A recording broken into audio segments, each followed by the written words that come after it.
महायुतीच्या उमेदवारांच्या प्रचार शुभारंभानिमित्त मुख्यमंत्री देवेंद्र फडणवीस यांच्या रोड शोच्या पार्श्वभूमीवर इचलकरंजीत कडक पोलीस बंदोबस्त तैनात करण्यात आला होता। यामुळे मुख्य मार्गाला पोलीस छावणीचं स्वरूप आलं होतं। मात्र महात्मा गांधी पुतळ्यापासून एका बेदरकारपणे मुख्य मार्गावर प्रवेश करत दुचाकी वाहनधारकानं पोलिसांची भंबेरी उडवली।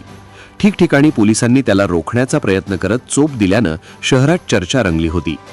इचलकरंजी महापालिका निवडणुकीतील महायुतीच्या उमेदवारांच्या प्रचार शुभारंभानिमित्त मुख्यमंत्री देवेंद्र फडणवीस आज इचलकरंजीत आले होते।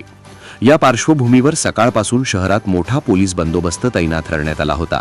विशेष करून महात्मा गांधी पुतळा ते राजर्षी शाहू पुतळा मार्गावर दुतर्फा पोलीस होते।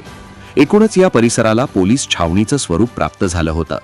मुख्य मार्गावर वाहनधारकांना बंदी घातली होती।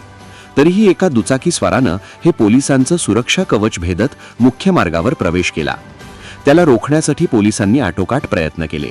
मात्र प्रत्येक पोलिसाला चकवा देत त्यानं सुमारे 500 मीटरवर असलेलं जनता चौक गाठलं। या दरम्यान प्रत्येक पोलीस त्याला प्रसाद देत रोखण्याचा प्रयत्न करत होते।